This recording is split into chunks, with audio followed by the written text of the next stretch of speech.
नमस्कार दोस्तों, विकास एनालिसिस में आप सभी का स्वागत है। और दोस्तों, आज की इस वीडियो में हम उत्तर बाल्यावस्था के बारे में पढ़ेंगे। इससे पहले दोस्तों, हमने अपनी प्रीवियस वीडियो में प्रारंभिक बाल्यावस्था के बारे में आपको पढ़ाया है। अगर आपने उसे नहीं पढ़ा है तो जा कर के दोस्तों इस वीडियो को देख सकते हैं। आज जो है दोस्तों हम उत्तर बाल्यावस्था के बारे में पढ़ेंगे। तो चलिए दोस्तों शुरू करते हैं। उत्तर बाल्यावस्था का अर्थ। उत्तर बाल्यावस्था 6 से 12 वर्ष के मध्य की अवस्था को उत्तर बाल्यावस्था कहा जाता है। यह विद्यालय अथवा औपचारिक शिक्षा की प्रारंभिक अवस्था मानी जाती है। इस अवस्था को समूह की आयु अर्थात गैंग एज भी कहते हैं। कई बार दोस्तों आपके एग्जाम में पूछा गया है।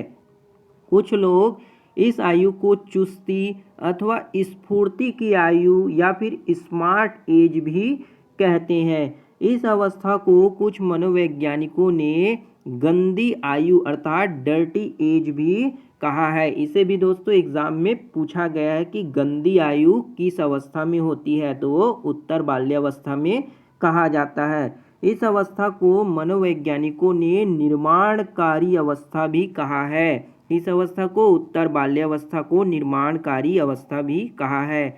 अब कुछ मनोवैज्ञानिक के अनुसार उत्तर बाल्यावस्था के कथन, जैसे रॉस के अनुसार बाल्यावस्था मिथ्या परिपक्वता का काल होता है। ये रॉस ने कहा था। हरलॉक के अनुसार उत्तर बाल्यावस्था 6 वर्ष की आयु से लेकर यौनारंभ होने तक 11 और 12 वर्ष के बीच तक होता है, जिसे उत्तर बाल्यावस्था हरलॉक के अनुसार कहा गया।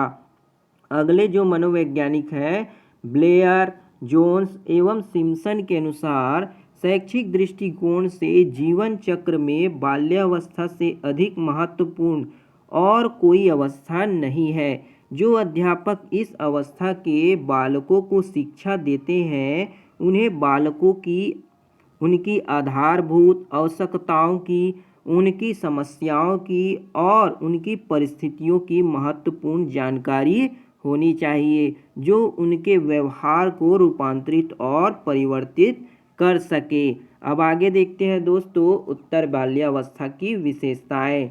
तो उत्तर बाल्यावस्था की प्रमुख विशेषताएं रॉस के अनुसार शारीरिक और मानसिक स्थिरता बाल्यावस्था की सबसे महत्वपूर्ण विशेषता होती है। जो शारीरिक और मानसिक स्थिरता बाल्यावस्था की सबसे महत्वपूर्ण विशेषता होती है। अब उत्तर बाल्यावस्था की विशेषताएं। पहली विशेषता है शारीरिक विकास में स्थिरता। इस अवस्था में बच्चों की शारीरिक विकास मंद हो जाती है। शारीरिक विकास की गति है जो मंद हो जाती है। प्रारंभिक बाल्यावस्था की तुलना में शारीरिक विकास धीमा होता है। बच्चों और पालकों को ऐसा लगता है कि बच्चे का शारीरिक विकास जो है रुक गया है। दूसरी विशेषता है प्रबल जिज्ञासा। इस अवस्था में जिज्ञासा का स्तर बढ़ जाता है। बच्चे इस अवस्था में अपनी जिज्ञासा को शांत करने हेतु प्रमाण एकत्र करने लगते हैं एवं कारणों को जानने का प्रयास करने लगते हैं। अर्थात उत्तर बाल्यावस्था में बालक की प्रबल जिज्ञासा हो जाती है। अगली विशेषता है मानसिक योग्यता में दृढ़ता। इस अवस्था में मानसिक योग्यता में दृढ़ता आ जाती है। प्रारंभिक बाल्यावस्था में बच्चों की सीमित मानसिक योग्यता उत्तर बाल्यावस्था तक आते आते परिपक्व और दृढ़ हो जाती है। अर्थात जो मानसिक योग्यता है उत्तर बाल्यावस्था तक आते आते क्या हो जाती है, परिपक्व और पूरी तरह से दृढ़ हो जाती है। अगली जो विशेषता है रचनात्मकता का विकास। रचनात्मकता का विकास अर्थात इस अवस्था में बच्चे विभिन्न प्रकार के रचनात्मक कार्य में रुचि लेते हैं। कागज जैसे बच्चे जो है कागज से बनाने वाले खिलौने बनाना, कागज से बनाने वाले खिलौने जैसे पानी जहाज बनाने लगते हैं, तितली बनाने लगते हैं और बहुत सारे कागज से खिलौने बनाने लगते हैं। पौधे लगाना, अन्य वस्तुओं का निर्माण करना में रुचि लेते हैं। किसी नवीन वस्तु पर के निर्माण पर बल देते हैं और कोई नए नए वस्तु को बनाने पर बच्चे जो है क्या उस पर बल देते हैं, अर्थात उनमें बच्चों में रचनात्मकता का विकास होने लगता है। अगली जो विशेषता है सामाजिक गुणों का विकास होना।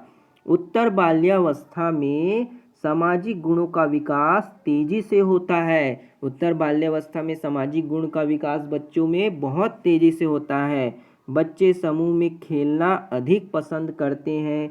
वे हमेशा समूह में रहने का प्रयास करते हैं, जिससे उनमें विभिन्न प्रकार के सामाजिक गुण जैसे सहयोग, सहकारिता, समन्वय, नेतृत्व, उदारता, त्याग, मित्रता का विकास होने लगता है, अर्थात बच्चे में सामाजिक गुण का विकास धीरे धीरे होने लगता है। अगली जो विशेषता है नैतिक गुणों का विकास।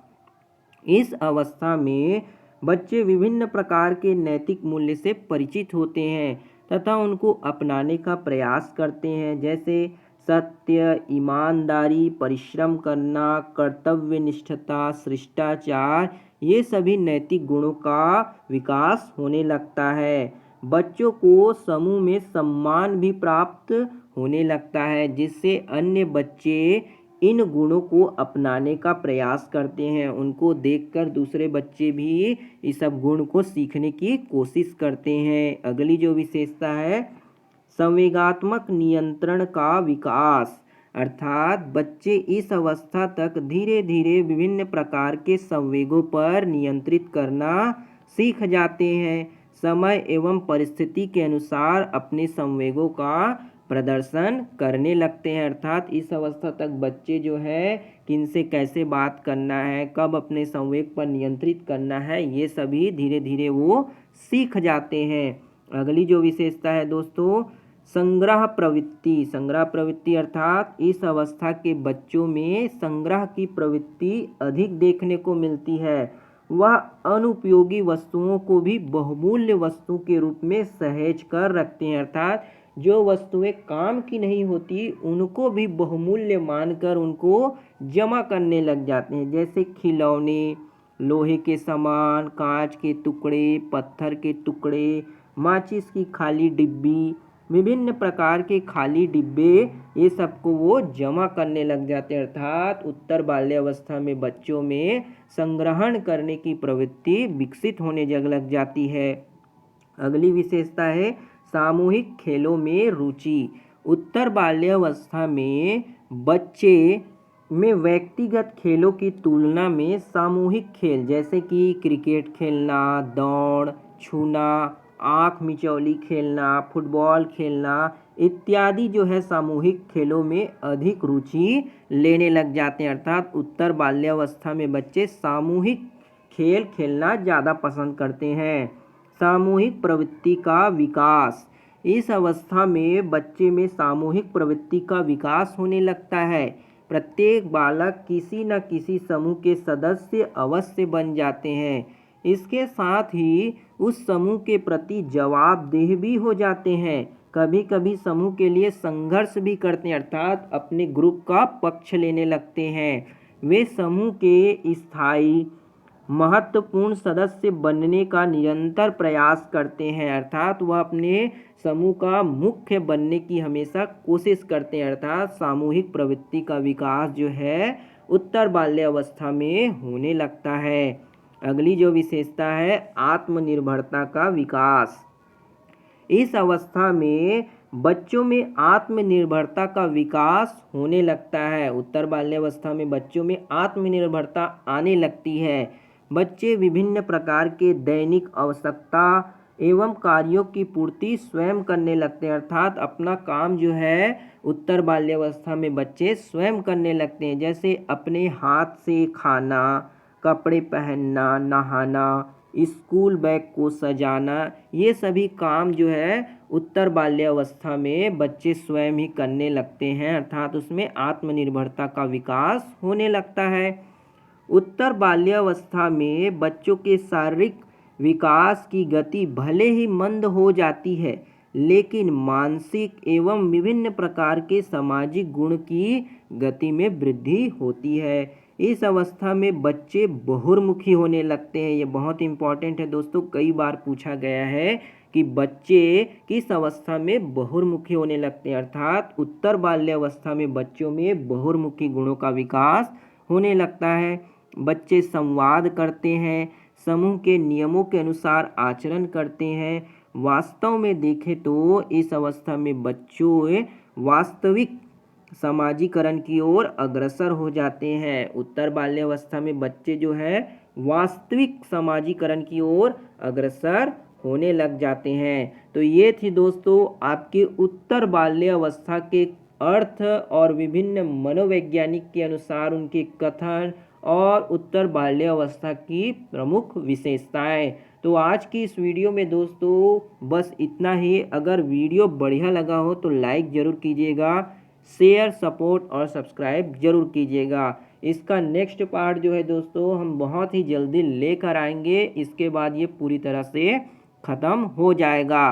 तो मिलते हैं दोस्तों अगली वीडियो में, तब तक के लिए जय हिंद, वंदे मातरम।